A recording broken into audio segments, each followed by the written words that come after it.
Ladies and gentlemen, I send greetings to the delegates gathered in Washington, D.C. this evening.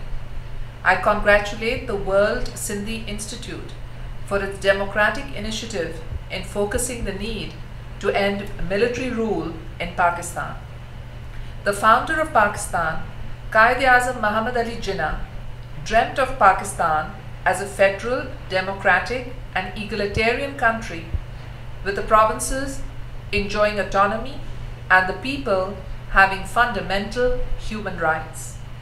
Quaid-e-Azam and hundreds of others gave their lives to fulfill the dream of a democratic Pakistan at peace with itself and with its neighbors.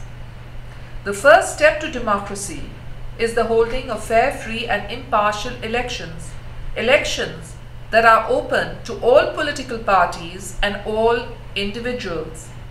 The Pakistan People's Party has called for elections under the Pakistan Human Rights Commission under rules that ensure the fairness of the process as well as the accuracy of the vote count. However, elections are only the first step. A democracy needs to nurture the spirit of tolerance, of accommodation. It needs the rule of law and an independent judiciary.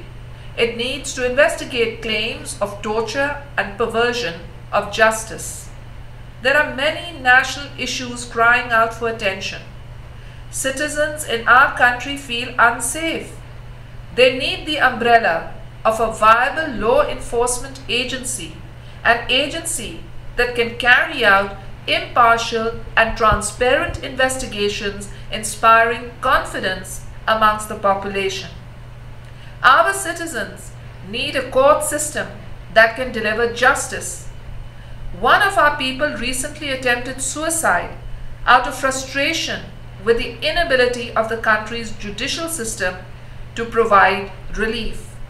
His attempted suicide is an insight into the frustration that exists amongst ordinary people because of the lack of adl and insaf. The young people in our country need job opportunities. These are opportunities that come with investment. But investment itself is dependent on the rule of law and safety on the streets. When suicide bombers and assassins dictate the agenda, then investment can merely be an illusion. The water shortage in the country and the debate on dams needs a resolution. And this resolution must come in accordance with the set precedents regarding the rights of lower riparians as well as the constitutional mechanism established for such settlements. The sad state of universities and hospitals pains me. It pains me because it reflects poorly on the priorities that a country reaping the benefits of having joined the war against terror deserves. While the budgets for armaments purchases goes up by billions, the budget for the elimination of poverty goes down. The rights of women are being thrown back a century. PPP bills against domestic violence and reforming laws pertaining to women have been moved.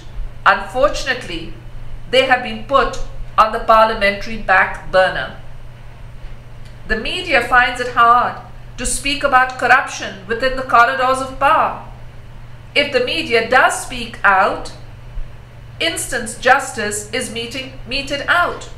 The concerned journalist is caught, given a beating on the streets, and then left.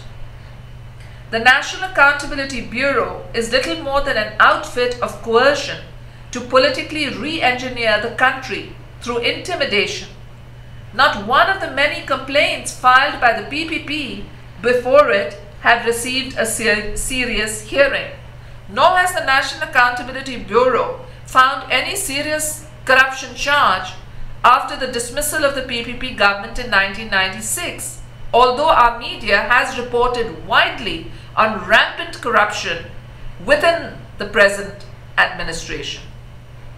My husband Asif Ali Zardari has spent nearly 8 years in prison, and it will surprise you to know that there is not a single conviction against him for wrongdoing. 8 years without the single conviction.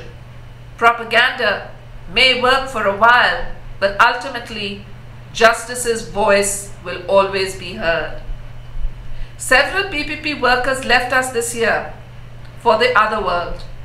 They left us through self-immolation in protest against tyranny, or because they were shot down on the streets by thugs.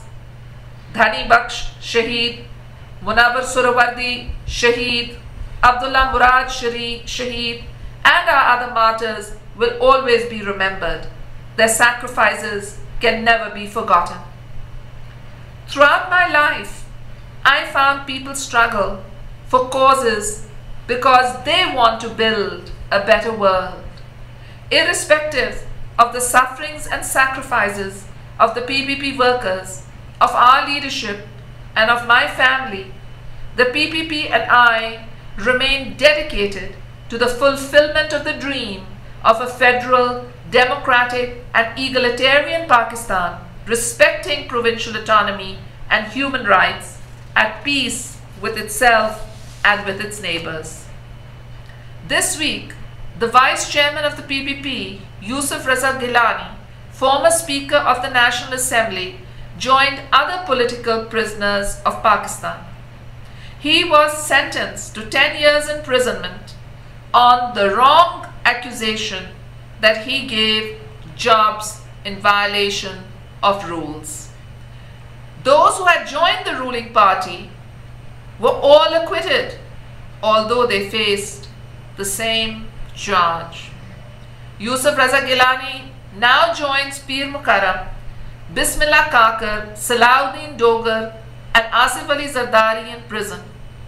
However, there are so many other exiles, scores of exiles, politicians, businessmen, bankers, bureaucrats, who today eke out a difficult life far from their home and hearth simply because they refuse to destroy the majesty of justice with perjury. My thoughts go to them and to all those beyond the PPP who share with us the mission to end military dictatorship and give our great country back to our great people. We fight for truth because we know that the battles for truth are historic. Even though I am unable to join you in Washington this evening, I appreciate the efforts of the World Sindhi Institute under its able leadership of Munawar Laghari for its timely action to raise its voice against injustice and tyranny.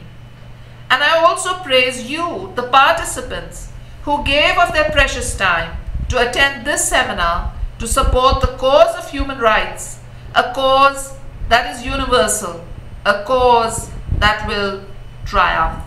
Thank you.